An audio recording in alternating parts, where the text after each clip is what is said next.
Hey everyone, welcome to another morning of our It Takes a Village series, where instead of hearing from those of us internally, we're going to hear from some voices from our church's surrounding village. And this morning, I'm excited to sit down in my living room with a longtime good friend of mine, longtime Niagara resident, Ted Mouradian. Long time is true. Long time. Ted, thanks for being here. Just give us a bit of an intro, kind of background on yourself. You said longtime Niagara, born and raised. Yeah, well, I arrived here in 1948. Okay. That's when I was born. Yeah. Figure that out, right? And yeah, I've been a long-time resident here. I've been self-employed since 1973. I've owned several businesses here. You have a consulting company right now. Yeah, right now we do a lot of business. We're in 6 countries. We teach people how to play nice in the sandbox. I'm also a professional speaker. I've written 4 books, travel the world speaking, and I can live anywhere, but I love Niagara. Yeah. I like where we're situated. I like the people. I like the economy, and my daughter's here. My grandkids are here. Keeps you. My former wife is here. Yeah, we're all best friends. So yeah, everything's good. Diving in, I want to talk a little bit about how we met. So years ago, I had done a talk on a Sunday morning, and a mutual friend of ours wanted you to see this talk, and then after watching that talk, you thought it would be cool if we meet.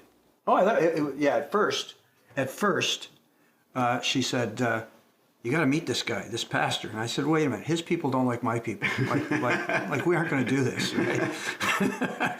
And then she gave me the tape, and I was impressed because usually you came up with boxing gloves, I think. Right. And usually with something like that, you're going along, you say, well, yeah, he's okay, that's good. Well, I like that. But there's always that one point when someone is trying to speak about something of another group or another issue. You know, oh, now why did you say that? Yeah, but you didn't say that. And the other thing is when we did meet at Katz for lunch. Cat's Caboose, for those of you who are unfamiliar with our turf. Yeah. And so basically what I was impressed with when we met is that I was an hour and a half speaking with a senior pastor of a Christian church, and not once did you quote the Bible. Not once did we get into... Because I don't know the Bible? Probably. Probably. But we had a conversation as 2 equals trying to find out who each other was. And I think that's what impressed me the most. I've heard you say that a number of times, that in our first interaction, it was the first time that you dealt with a religious leader who didn't preach at you. You didn't come at me with the cross in front of you. Yeah, and I don't even know how to understand that, because I found that such an awkward comment, knowing that getting to know you and having lunch with you was like getting to know and have lunch with anybody else. I was just, developing a friendship and curious to know your background and your story. And so I guess if we could just reflect on that and what it is that has built the reputation in us as faith-based people to like preach at people first, or that doesn't just develop a friendship and is curious to get to know someone. I found that comment odd from the beginning. I never could really understood what was so different, but maybe there was something different there. We're going to have some conversation today that you and I have had privately many times. And just as a disclaimer, I really appreciate you being willing to share some of this with us as a broader community. As part of this It Takes a Village series, you've been an instrumental voice in me, and that's part of what I want to share with our community today. Much of our conversation has to do with issues related to LGBTQ. Right. So if you could just start off by sharing a little bit of your own journey, the degree to which you're comfortable, beyond sharing with me, sharing with 1,000 or 1,500 of the rest of us. Talk about your own journey related to all this. Be happy to, and I'd rather educate rather than segregate, because I think it's important for people to understand. So I grew up in the 50s and 60s. I was a jock. I'm a gold medal oarsman, captain of the football team. Back then, there wasn't the concept of what gay was like. It was the effeminate guy, the butch girl. I had no concept of someone like myself. And so I did what everybody else was supposed to do. At 19, I met Faye. We got engaged at 20. We got married back then at 21. Mm-hmm. Both of us were basically virgins, and we didn't. We played it by ear. This is what you're supposed to do. Well, it was always some part that was missing or seemed to be missing, but I didn't know what it was, and neither did Faye. And we had an amazing relationship. As a matter of fact, in April 14th of this year, we just celebrated our 50th anniversary as friends. Yeah. So we got married in 69, actually divorced in 89. I'm pretty analytical. So I started looking around thinking, well, wait a minute. I'm a member of the Golf and Country Club. My marriage is good. Everything was good except for that one piece. And I started thinking, okay, who am I really? What's going on here? Then I realized, okay, who do I look at when I'm walking down the street? More men than women. And then after, again, more thinking, more experimentation, I realized, no, this is who I am. This is who I am. What I have to say, though, and I think this is where you might want to go, is this is not a choice. Like I know people talk about, you can choose to do X or Y. It's not. And this is certainly part of what I want to talk about, and part of what I appreciate you vulnerably and transparently sharing with us, and certainly in my own learning, you sharing with me, because I'm looking at this guy. He's got this marriage, kids, sort of a happy life, and this wasn't at some point a choice you made. It was something that you discovered about yourself. And I think for all of us across our locations, appreciating that your sexual orientation is something that you discover more than it is something that you choose, is an important starting place for us. And it's been something that you've helped me to understand and to learn a little bit more in kind of an up close and personal way. But even what attraction is, like we sort of take for granted. You grew up, you found Becky, that's an attraction. We don't question that attraction. See, especially heterosexuals don't question. It's like, oh, I'm attracted to a tall person, a chubby person, a skinny person, a person of color, an Asian person. We don't question it. We just say, wow, that person I'm attracted to, right? When you're part of the LGBT, you have to question it because you're told you can't. It's counter to what you're supposed to. And so there's a lot of questioning going on. I think one of the hardest things is to come to the realization that attraction you can't change. I did a documentary years ago on transgender, and that's a whole other issue we could talk about someday. But when I did a lot of research, you can change your gender, in other words, how you present or your gender, but you can't change your orientation. Right. So that goes totally counter against a lot of the faith-based groups who believe it's a choice. Because it isn't. Right? I want to dig deeper into the whole conversation of faith-based groups, because in your own story, you came out, you and Faith decided it was better to be separate in that marital sense, although you've kept more than in touch. You still vacation together, and we're heading out next week to Martha's Vineyard. You raise the kids together. Now, just so everybody knows, I proposed to Becky at Martha's Vineyard, and you're hosting us in 2 years when we celebrate our 20-year dating anniversary. So, I am. Yeah, you have to know that you're going to be hosting me at your place. That's news. But you would think that it would be really like world-shattering for you to have come out, and I'm sure there was an era where that was very difficult for your family, but that wasn't the hard part for you. The hard part for you that, again, has affected me was the reaction of particularly people of faith and faith communities. In fact, at one point, I remember in trying to help me understand, you brought over to my office an envelope, or like a file folder, about an inch thick.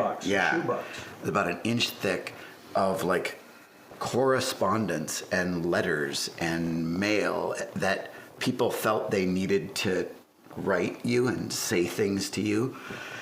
I was going to get you to bring it today, but we wouldn't have time to read through it. Can you just talk about some of what that said to you and did to you? Well, for a little context, when I came out in '89, Faye and I divorced.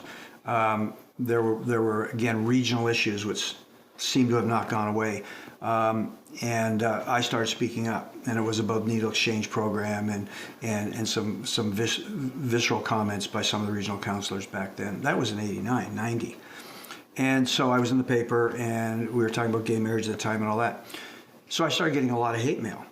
The interesting thing about getting hate mail is that, you know, before I was an average normal guy, but I was also a little racist, a little sexist, a little homophobe, because that was what I was brought up to believe a jock guy was supposed to be. So in finding true self, I became a better person. I found all sides of me, and I was able to embrace softness as well as toughness and all that. So here I am out doing what I believe is right, which I've always done. In high school, I led a delegation and walked out of school one time. So so I started speaking, and the emails came, and the letters came to my address and everything. But here's the interesting, not one letter in that envelope was secular. Every single one of them had the word God in it. That's when I started really studying religions, studying all of that, because I think, wait a minute, I'm a better person. And now I'm not a better person in the eyes of a whole group of people. So. Yeah, and how did that originally affect just your view of God, by the way all these God people were relating to you and treating you? Well, it turned me off, totally. Yeah. And I was brought up in the Armenian church, and I was altar boy, and I was in the choir, and the Armenian church is very, you know, it's Eastern Orthodox, very Catholic. And so my Christianity goes back a long way. A long way. Sunday school, the whole works, right? And so all of a sudden I'm thinking, what? That's not the Jesus I knew or the God I knew. All of a sudden it's hate. Right? So it turned me off quite a bit. Now, more specific to our context, because you haven't just been a friend of me, you've actually been a friend of our church for years. Been a fellow attender of the Global Leadership Summit. We've taken that in together the last number of years, and you've tracked with our church community's journey, and know that we want to have a different kind of impact on the LGBTQ community, that we feel like there's an impact problem, frankly, that the degree of marginalization and exclusion and even shame that the church at large, and Southridge in particular, has on the gay and lesbian community is very different than the impact that Jesus would have on any people group, let alone a marginalized people group, if he were walking in our shoes in our day. And we call that an impact problem. We've talked about that publicly and wanting to do something about that. In your experience, particularly of Southridge, because I know that we've got some great examples of people who found acceptance and found safety and found genuine love for who they are in our community. But we're still a long way from getting there, and you know that. So can you talk about even some stories in your own mind of examples in Niagara, maybe specifically examples of people who tried Southridge and it just, we weren't safe. We had that kind of impact still. Well, I think there's still a mixed message, if you will, or a mixed receiving, not necessarily the message, because I think what I like about Southridge is that you're trying to be more Christ-like and less Christian, if that makes sense, right? And to quote the Gandhi quote, right? I like your Christ, but I do not like your Christians. Exactly. Your Christians are so unlike your Christ. That's right. That idea. That's exactly it.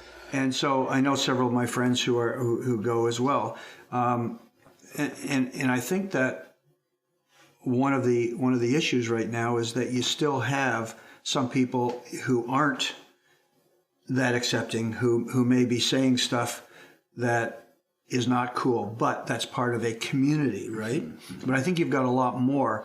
Whenever I go there, I don't feel that, there's knives in my back or anything like that. And I'm sure some are uncomfortable.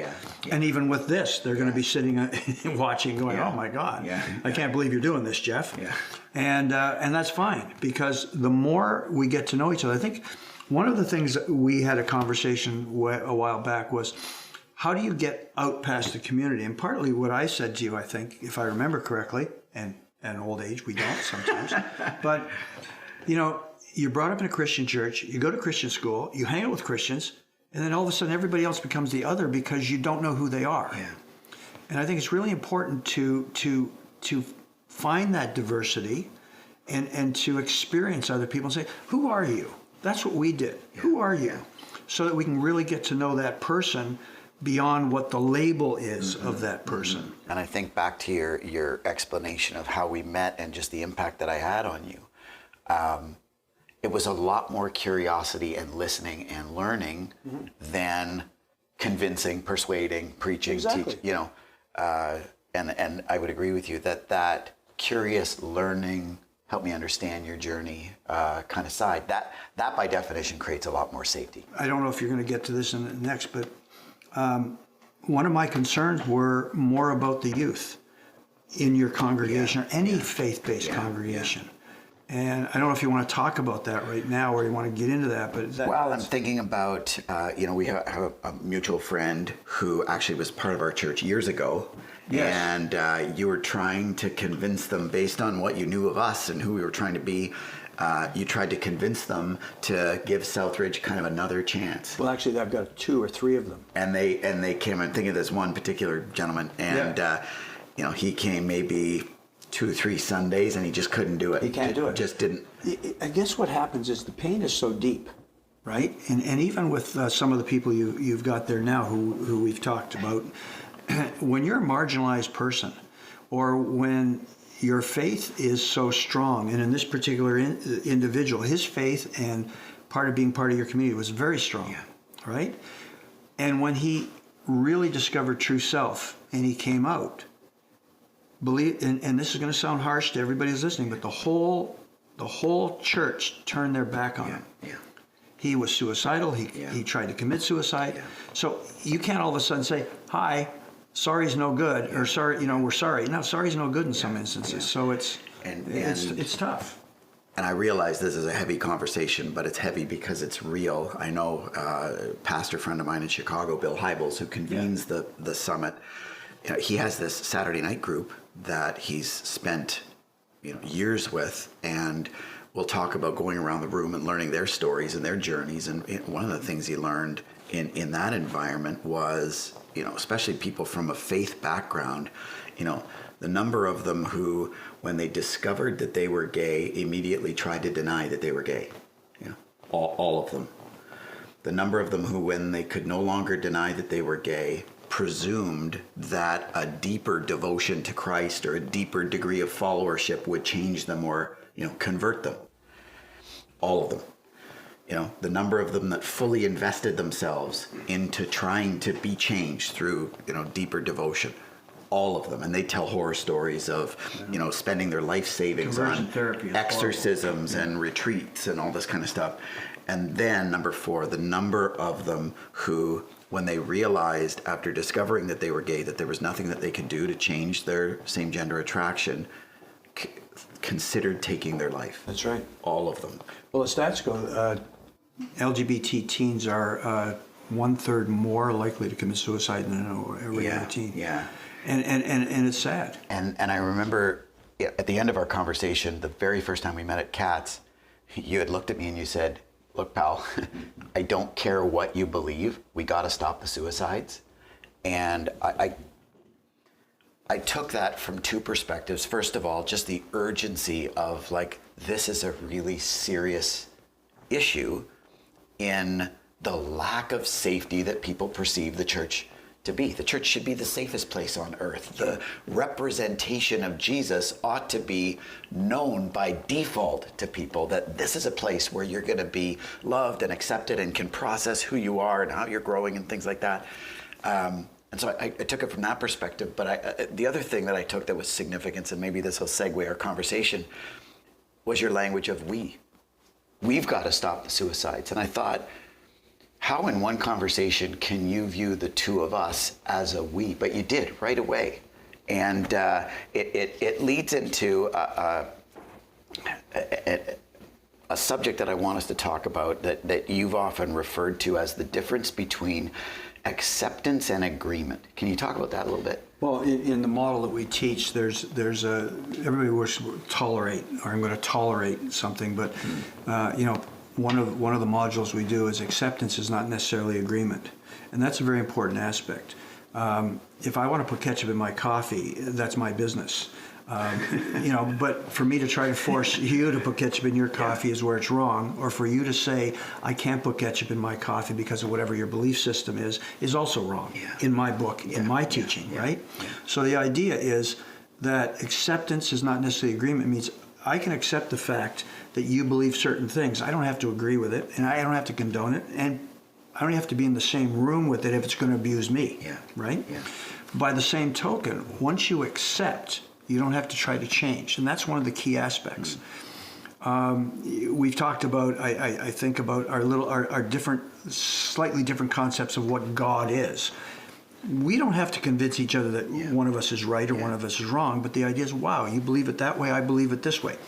Yeah, it's still the same thing. And what captivated me about this part of our conversation, we've talked about this a lot over the years, is, in the last number of years, we've looked at, not even on these issues, but just in general, the amount of division across the Christian church, let alone the amount of polarization of the Christian church with the surrounding society, and thinking like, this isn't the unifying, unmarginalizing presence of Jesus. And it certainly isn't the prayer for oneness that he prayed in John 17 before he gave up his life. And so on that front, we're thinking like there's a problem there too, right? Not just this impact problem on the gay community, but there's just a unity problem here. And we've been kind of on parallel tracks. We've been on this journey as a church the last number of years that we've referred to as love beyond belief. Mm-hmm. Love beyond belief, meaning that regardless of the beliefs you hold, you are choosing to enter into relationship, to engage in mutuality and humility and shared learning and even partnership to make differences with people without requiring the condition of sharing the same views on everything, let alone the things that matter very much to you. And so as we've sensed God wanting to move us and grow us in this capacity for love beyond belief, you and I have had these conversations about the difference between acceptance and agreement, and that's been significant as well. What I'd like to clarify, though, for everyone, just to, because you and I we've got another buddy, Grant LaFleche, and we've started to create this conversation out in the community, very similarly, called Divided We Stand. And I think that there's a misnomer in all of this, because I think when people assume that, we can be friends and even kind of encourage each other and partner together to make a positive difference in the Niagara where we live, people assume that that's because we're on the same page. No. And I don't want us to get into a scrap, but we actually view things differently. Oh, definitely. Especially about the things that we're talking about today. We come at it from different perspectives and do not hold the same views. Describe that for you and what it's been like for you to choose we stand even though we're divided from that perspective. How have you chosen that love beyond belief with me and with some of us from Southridge? I think a lot of it is, once you're comfortable in your own faith, whatever that is, once you're comfortable in who you are in your own sexuality, your own being, a person who is truly faith-based doesn't talk about their faith. A person who is truly rich with money doesn't talk about their money if they're comfortable. I don't have to know how much you paid for this chair or whatever it is, because if you're comfortable, a person who is comfortable with their own self doesn't have what we call the I disease. I did this, I'm that, because it's a secondary aspect of their life. And people should know we disagree on a lot of issues, but one of the keys with us, we don't have to put each other in a corner to prove one of us is righter than the other. Yeah. So whether or not I believe there's a man on a cloud, whether or not I believe in gay marriage and you're not quite there yet, whether or not, et cetera, why would I want to put you in that corner to say, you had better give me an answer right now, agree with me or don't? it doesn't matter. Yeah. You know, And we've certainly talked about those things. Oh, of course we have. And pushed back. I remember the one time you had looked at me after another sermon that we'd showed. The message was called "Don't be a butthead," and afterwards we talked, and you said, "So why are you being a butthead?" And so my point is, I understand what you believe, and I understand what you believe about what I believe, and that they're different. And I guess my point is to not assume that the movement of divided we stand or the movement of love beyond belief requires you to believe the same things or to not have beliefs. Right. They actually counterintuitively saying you've got to be comfortable with yourself, comfortable with what you believe. And we say that often, that the first message in Romans chapter 14 and 15, where we've anchored a lot of this, is to have convictions, to know why it is that you believe what you believe. And out of the strength and rootedness of those convictions, you actually are more open to relate to people who might see the world differently than you. You've heard there's an old story about cutting the ends off the roast. You heard that. Yeah. So, you know, why we cut the ends off the roast. What I do all the time is, why do I believe what I believe? Yeah. That does two things. Number one, if I can't really understand it, if I can't justify it, if I can't have it and hold it strongly, why am I believing it? Yeah. Then maybe I should change or at least alter what I'm thinking. Yeah. But if my belief is that strong, if I know it from whether it's faith, fact, science, it doesn't matter what, now I can say, yes, I can discuss that with you and say, that's what I believe. So therefore, I can stand strongly in my belief system without having to try and change you into that belief system. And so practically speaking, you would say to all of us, number one, do the work to understand why it is that you believe what you believe. Don't just cut the ends of the roast off the ham because your great-grandmother's oven was too small and it only fit then, and you just did it because you did it for generations. That's right. So now let's also get back to all of the teenagers in your congregation, or maybe married men or women in your congregation, who are really struggling and are really going through hell right now because they don't know they can talk to their parents or their partners, or especially you, pastor, or especially you. And that's why something like this is very important, because they got to know they can come to you and say, this is what I'm feeling. Please don't ostracize me from the church. Please don't take away my right to be here, et cetera, et cetera. Because right now, if God hates what I'm doing, I'm going to go kill myself. And as I said to you one time very strongly, that's on you. So I'm thinking about some practical steps that we can take. Know why it is that you believe what you believe. Be a student of people outside of yourself or your own circles. You're talking about even, especially in the church, this Christian bubble of sorts that kind of we find ourselves in. Reach out, be curious, be a learner. I just finished reading the Quran. And just to learn. To learn, because if you want to talk about something. And remember, we had Mustafa on the show that we did. Well, he went from saying that homosexuality was a cancer and you should stay away from that, to after he and I having conversation after conversation, invited me to a Muslim wedding, and I sat at the table with his family and his 4 kids. That's what we should be looking at and doing. Cycling back again to the specifically LGBTQ conversation. Any final thoughts on what each of us personally as faith people and what we together as a church family can do to increase the safety and to reduce that sense of ostracizing and marginalization that the church in general is having with the gay community these days? I think the biggest thing is getting people to understand it's not a choice. It isn't a choice. Look at me. I didn't wake up one day, I'm going to turn gay and mess with my wife, my family, my society, right? And it wasn't always easy for me. It still isn't. I think I've told you a story. My brother disowned me. I haven't talked to him in almost 20 years. When my mother died, he wouldn't put my name in the paper. I didn't go to my mother's funeral. So there's pain and hurt there as well. But I've forgiven him. I'll say hi to him. He may not say hi to me. The point is that from Southridge's standpoint, the people who are questioning and struggling, they've got to know it's safe. You guys got to, this is safe. You've got to know it's safe.